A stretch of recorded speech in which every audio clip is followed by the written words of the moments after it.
Godzilla Kong, the new empire has officially concluded the rivalry between two titans who were duking it out for the title of King of the Monsters. That's right, today on Goji Center, not only will we discuss why Godzilla decided to kick Scylla out of the roster of titans, but also discuss this execution in more detail. Godzilla here was invited on set to demonstrate— Hello? Hey, Huh? down here. Hey guys, sorry to interrupt. I got this job at Goji Center to be some sort of test dummy, but didn't realize that they were going to have freaking Godzilla blast me with atomic breath. So they said I should tell you about today's sponsor. And if most of you click on the link, then they'll spare me. So please listen up.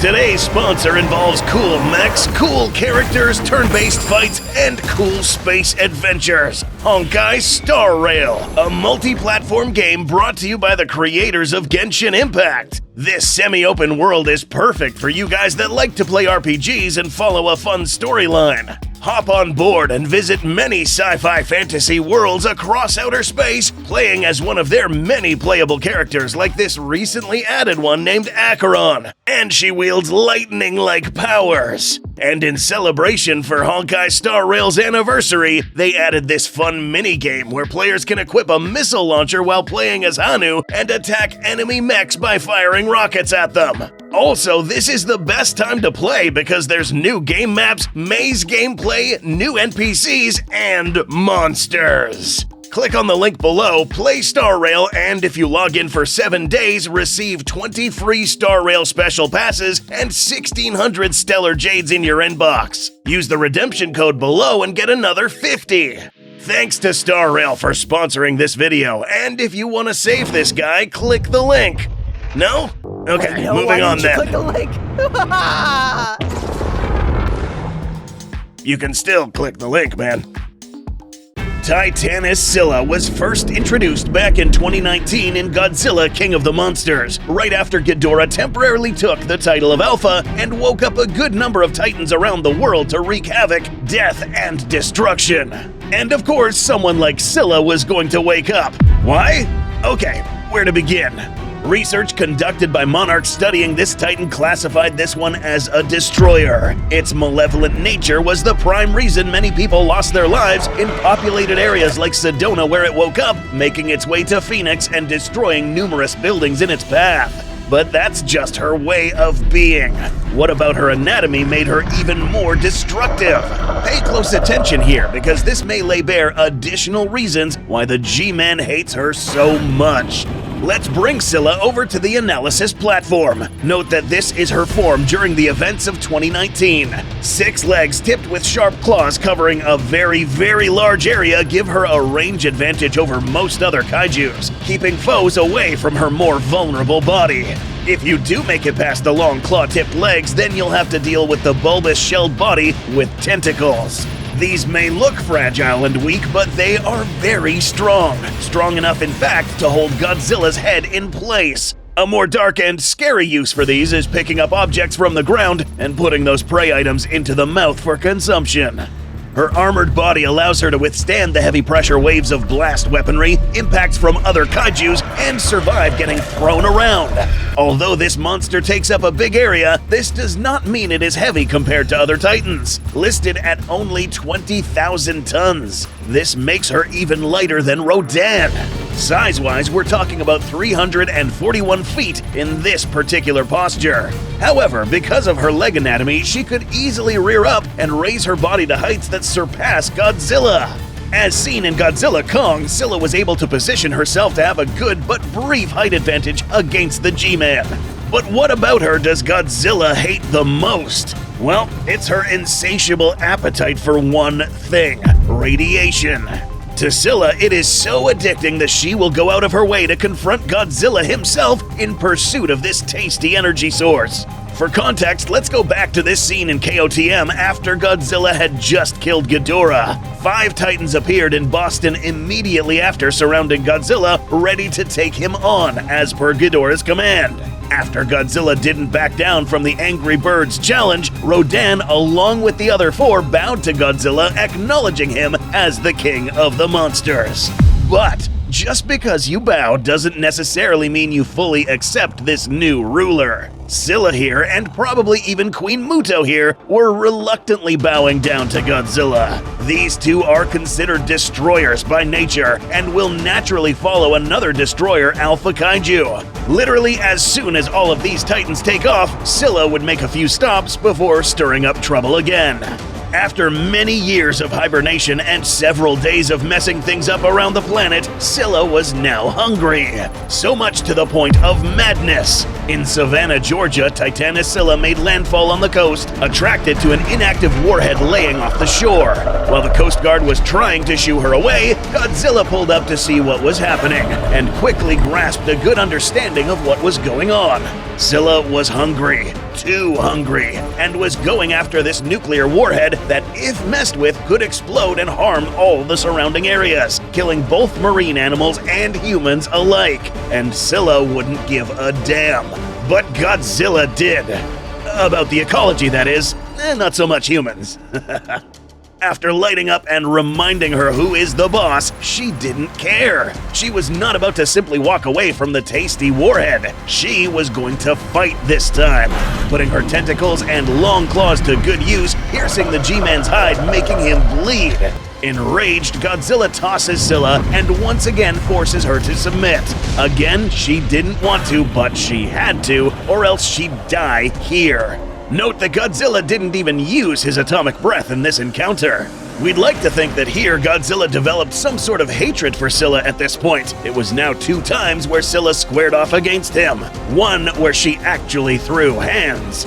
This would not be the last time Godzilla would fight Scylla. At the end of the book, we see Godzilla blasting an alpha signal across the globe, commanding all Titans to chill or go dormant. Most of the Titans obeyed, but some didn't. We'll see who in a little bit.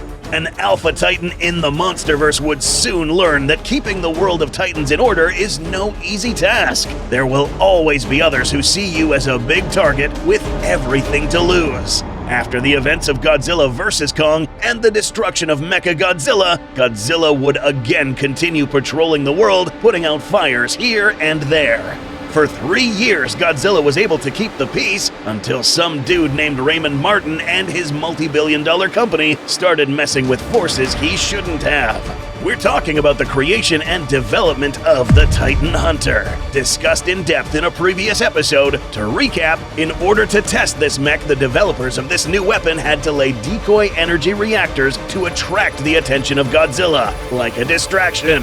The problem was that Scylla once again woke up and started looking for radiation. In one particular case, both Titans were attracted to the same energy source, the Kudankulam power plant in South India. But we need to make mention here of who got here first. Scylla.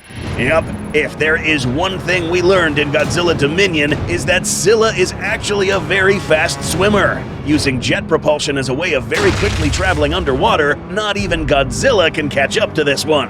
While it is true that Godzilla would have probably detected this energy source first, Scylla would probably get there faster if both Titans were traveling on the Earth's surface. Scylla attacks this plant, causing a nuclear meltdown, but the way she harvests this radiation is both bad and good for the environment. Let us explain. Scylla is known to be a scavenger of Titans, arriving after a Titan event, scavenging for radioactive remains to consume. But since there was a lack of dead Titans around, Scylla now has to resort to nuclear facilities such as this one. After breaking in, Scylla has the ability to expel a pollutant gas that absorbs the radiation and prevents it from spreading. This gas then gets siphoned up by Scylla. This is how she eats. After Scylla was done, we see that Godzilla pulled up. Too late. 2 days later, Scylla arrived for another source in the UK, a uranium pellet manufacturing plant in Preston. 6 hours later, Godzilla again shows up after she had already left. Then again down in Italy, Scylla attacks a hidden US nuclear arsenal, absorbing the radiation of 30 missiles. This time, Godzilla heads straight to the Mediterranean Sea. Godzilla now knows what's going on here and waits for her to make one more final move. Yeah, the giant crab cephalopod kaiju was only stockpiling nuclear radiation to make a run for the title of Alpha. The end game here was for a nuclear-enhanced Scylla to go toe-to-toe with the top G. Would this work? Let's find out.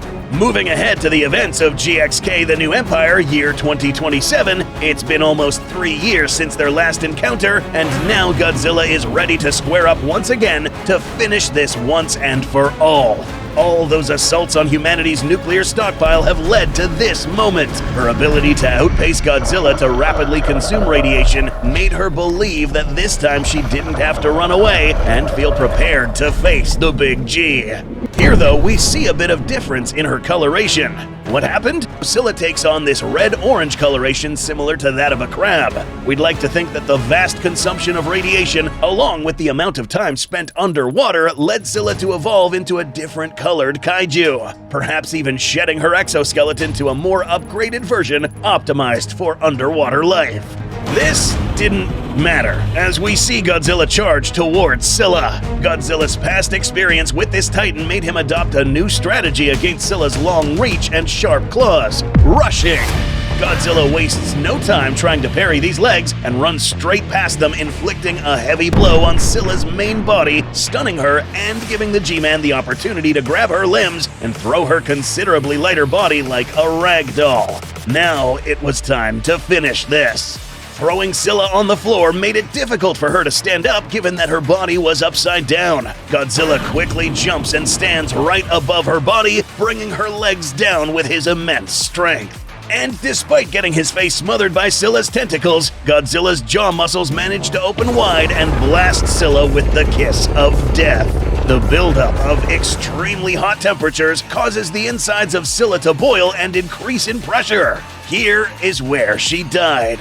With no other exit to release this pressure, the entire shell of Titanus Scylla bursts open, spreading her blood and cooked organs all over the surrounding terrain.